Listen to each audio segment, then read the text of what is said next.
Bonjour Ariel Flack et Shabbat Shalom. Bonjour Steve, Shabbat Shalom à vous et à tous vos auditeurs. Merci d'avoir accepté notre invitation cet après-midi. Vous êtes le président de l'appel national pour la Tzedaka. Vous me disiez au début du mois, ce micro, que le nombre de donateurs avait augmenté cette année et que le don moyen, le panier moyen, je ne sais pas si c'est la bonne expression, était lui également en hausse par rapport en tout cas aux chiffres de la mi-décembre 2020. Est-ce que ça veut dire que du point de vue des donateurs, au moins, il n'y a pas eu d'effet négatif Covid-19 ? Je pense que du point de vue des donateurs, il y a eu sans doute des effets difficiles. Vous savez, cette crise, elle a été difficile pour tout le monde. Mais le paradoxe, c'est que les donateurs, en subissant cette crise, ont, je pense, internalisé et ont été plus sensibles à l'appel de la solidarité. C'est-à-dire que nos donateurs, certains se sont enrichis, d'autres se sont appauvris. Il y a des situations individuelles. Mais ce qui est sûr, c'est que nos donateurs, cette année, et je l'ai vu dans les messages qu'ils m'adressaient lorsqu'ils donnaient, ont été encore plus sensibles à l'appel de la solidarité. On est aujourd'hui, je vous donne le chiffre en exclusivité, on est aujourd'hui à plus de 8000 donateurs au 17 décembre. Pour environ 2 800 000 euros déjà collectés sur la Tzedaka. Donc ça veut dire quoi ? Ça veut dire qu'il y a encore quelques donateurs qui ont donné l'année dernière et qui ne sont pas encore là. On est en hausse à date par rapport à l'année précédente, mais comme vous le savez, les dons pour la Tzedaka, ça dure jusqu'à la fin de l'année, voire début janvier pour certains. Et donc moi j'appelle les donateurs qui n'ont pas encore donné à nous rejoindre. On a encore 200 000 euros. Est-ce qu'il y a un objectif qui a été fixé déjà en termes de donateurs ? Moi, si vous voulez, j'aimerais arriver aux 12 000 euros, aux 12 000 donateurs de l'année précédente, qui était un record historique. C'est-à-dire que pendant le Covid, en fait, on avait vu 1200 donateurs nouveaux arriver. Là, on est à 8000 donateurs, alors qu'on était à peu près à 7000 l'année passée à la même date. Donc, on en a 1000 de plus que l'année passée. Ce que j'espère, c'est que quand on arrivera à la fin de l'année, on dépassera les 12 000 donateurs et qu'on aura un record historique. On a une dizaine de jours décisifs, là. Voilà. Donc, c'est les 10 jours décisifs, les 10 jours terribles de la Tzedaka, où j'espère que les donateurs vont être présents et je suis prêt à répondre à toutes vos questions pour les convaincre de nous rejoindre. Alors, on parlait juste pour terminer sur ce point sur le panier moyen, le don moyen. Comment vous expliquez qu'il est également augmenté alors que par ailleurs il y a beaucoup d'autres sollicitations d'ici là pour des actions évidemment tout à fait respectables? Je vais mettre ça au crédit de deux sujets. Le premier, c'est qu'on a fait un effort cette année particulier de transparence sur l'utilisation des fonds. Vous le savez, le FSJU et donc la Tzedaka ont été certifiés en fin d'année passée par IDEAS, qui est un label de dons en confiance. C'est d'ailleurs la seule organisation communautaire à bénéficier de ce label IDEAS, qui permet la traçabilité des euros, du premier euro, du moment où il arrive dans les caisses de la Tzedaka jusqu'au moment où il est reversé aux bénéficiaires, et d'avoir un reporting sur ce sujet. Donc je pense que les donateurs sont aujourd'hui, c'est la philanthropie moderne, les donateurs sont plus exigeants. Ils veulent savoir où va leur argent. Ils veulent connaître les coûts de collecte. Cette année, 100% des coûts de collecte sont pris en charge par des fondations associées. Donc, en fait, la Tzedaka voit l'ensemble de ces coûts de collecte couverts. Donc, on sait que 1 euro versé, c'est 1 euro qui va aller directement à l'association ou aux bénéficiaires. Et on a en plus un tiers certificateur qui va pouvoir le dire. Pour moi, c'est la première raison. Parce que c'est rassurant. Oui. C'est-à-dire que, en fait, vous savez où va votre argent et donc, ça vous met en confiance pour donner plus.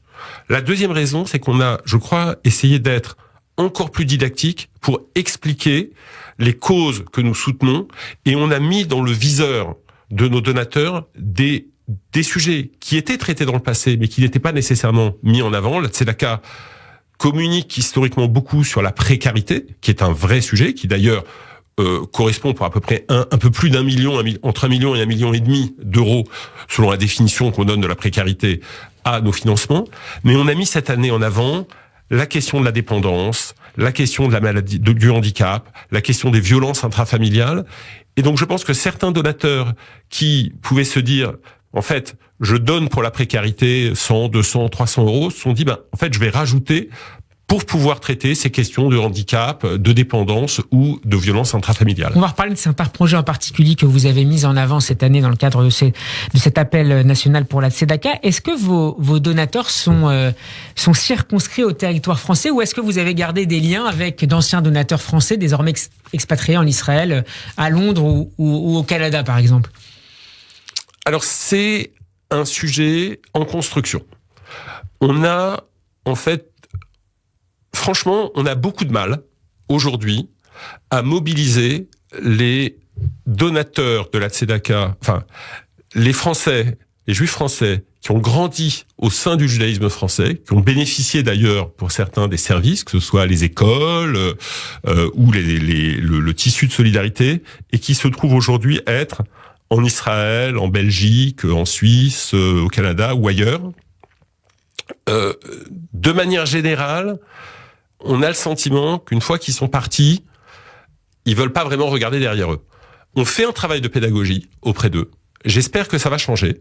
Moi, ce que je leur dis, c'est que le donateur qui a grandi en Île-de-France ou à Strasbourg ou à Montpellier et qui aujourd'hui travaille à Londres, tout en gardant peut-être des attaches, tout en gardant des attaches familiales, c'est un peu comme un Américain qui a grandi à New York et qui est aujourd'hui en Floride, et que donc l'Américain qui a grandi à New York et qui se retrouve aujourd'hui en Floride, il n'hésite pas à financer la solidarité du judaïsme américain. Donc ça, c'est un travail à faire. C'est work in progress, hein, on va le dire en anglais puisque beaucoup sont installés dans des pays anglo-saxons. Je sais que certains nous écoutent parce que vous avez des auditeurs qui écoutent Radio J alors qu'ils sont installés, et on les salue et on les remercie d'être à l'écoute. Et donc je vous appelle à vous joindre à cette solidarité parce que la communauté qui vous a vu grandir, qui vous a vu traverser parfois des situations difficiles, eh bien elle a besoin de vous, et ce tissu de solidarité juif français, il doit continuer à se mettre en œuvre quel que soit le lieu de résidence. Arié Flak, c'est une campagne qui permet de soutenir tout au long de l'année 20 000 familles selon les chiffres du FSJU. Pour que nos auditeurs comprennent bien et prennent bien la mesure du type de situation pour lesquelles vous intervenez, j'aimerais que vous nous donniez un exemple qui vous tient peut-être particulièrement à cœur de situation, de difficulté, de détresse, et face auquel l'aide du Fonds social et à travers l'appel national de la Tzedaka, l'aide a été précieuse. Pour qu'on mesure bien en fait qui a besoin aujourd'hui. Je vais vous donner un exemple que d'ailleurs je n'ai jamais mis en avant, donc c'est là encore, j'essaye à chaque fois de donner des exemples concrets. Il y avait un monsieur qui vivait seul, qui était un rescapé de la Shoah, qui était un enfant caché, qui s'est retrouvé hospitalisé. Il avait un peu plus de 85 ans et il devait rester à l'hôpital parce que chez lui, sa salle de bain n'était pas adaptée. Et donc, il ne pouvait pas rentrer chez lui. Il n'avait pas de famille pour signaler cette situation. Eh bien, grâce à l'organisme Passerelle, qui a monté un programme qui s'appelle le kiosque solidaire, qui est un programme qui a été mis en place l'an passé, en fait, pendant le Covid, au départ, pour fournir des services de transport aux personnes âgées dépendantes pour leur permettre d'aller se faire vacciner. Donc c'était uniquement ça, pour ça à l'origine. Au départ, c'était ça, le kiosque solidaire. D'accord. C'était les rescapés, enfin qui font partie, qui sont suivis par Passerelle, étaient chez eux, confinés, et ils pouvaient pas se déplacer pour aller se faire vacciner. Donc on a mis en place un système où on leur finançait un taxi, où on envoyait un bénévole pour les accompagner jusqu'au centre de vaccination, leur fournir aussi des masques. C'était ça au départ le service Passerelle. Et on s'est rendu compte qu'en fait, en rentrant chez eux, ces gens avaient des besoins spécifiques, de l'aide pour remplir leurs papiers administratifs, pour payer leurs factures. Personne que vous ne touchiez pas jusque-là. Et c'était des gens qu'on ne touchait pas en fait, qu'on ne connaissait pas, parce que c'est pas des gens qui sont forcément en deçà des minima sociaux, donc ils se signalent pas. Mais je vais vous donner des exemples. Vous avez 85 ans, votre volet roulant est cassé. Vous avez une mezouza sur votre poste, vous appelez Kirschenbaum. Vous allez hésiter à appeler un réparateur. Déjà, vous savez pas vous servir d'internet, et donc vous savez pas comment faire. Et donc le kiosque solidaire, ça leur permet en fait d'appeler un numéro sur lequel ils sont en confiance. Ils appellent le service Passerelle. On a des prestataires qu'on a certifiés et qui viennent les accompagner. Et pour reprendre l'exemple de ce monsieur, en fait, on est intervenu, on a fait intervenir quelqu'un pour lui mettre aux normes sa salle de bain. Il a pu rentrer chez lui. Aujourd'hui, il est décédé, paix à son âme, mais il est rentré chez lui. Il y a vécu les dernières semaines de sa vie dans la quiétude de sa maison. Et vous voyez, ça, c'est du concret. Et c'est pas un sujet de précarité, c'est un sujet de dépendance. Et ce projet du kiosque solidaire, je vous donne des chiffres, on a budgété 60 000 euros pour ce programme. La FMS va y contribuer à hauteur de 15 000 euros et les donateurs de la Tzedaka vont y contribuer à hauteur de 45 000 euros. Si un autre vieux monsieur ou une autre vieille dame nous écoute cet après-midi, qui doit-il contacter en priorité dans une situation de dépendance plus ou moins similaire à celle que vous nous avez décrite à l'instant? André Katz, service passerelle, FSJU.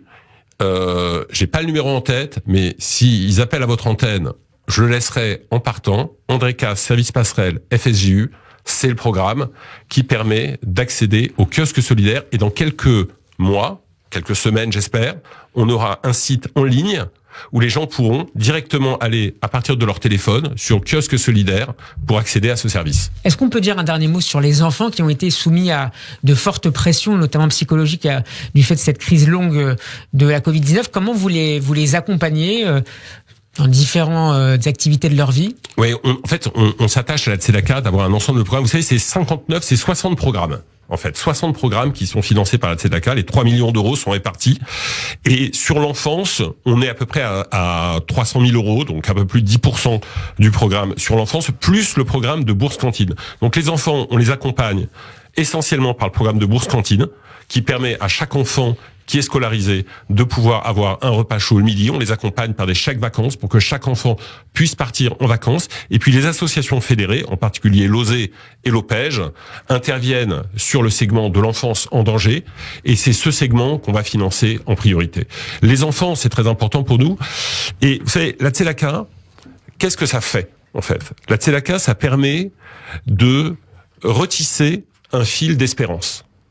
C'est des actions concrètes, mais c'est aussi s'inscrire dans une vision spirituelle, religieuse, dans notre identité juive en tant que donateur, et c'est se dire... Pour sortir d'une spirale négative. Voilà.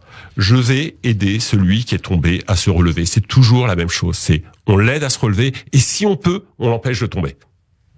C'est sur ce dernier beau message d'espoir et d'espérance que nous allons nous séparer pour une prochaine peut-être rencontre et autour de ce micro. Merci beaucoup Aryeh Flack d'avoir accepté notre invitation cet après-midi. Je rappelle que vous êtes le président de l'appel national pour la Tzedaka. Un site pour terminer pour tzedaka.fsu.org. Connectez-vous. Donnez à votre mesure ce que vous pouvez. Rejoignez-nous dans cette grande chaîne de solidarité. Et merci Steve, et merci à vous, et merci à Radio J pour le temps d'antenne que vous avez consacré à cette campagne. Et c'est un plaisir et un honneur de l'avoir fait au service de ceux qui en ont besoin. Shabbat Shalom et à très bientôt. Shabbat Shalom.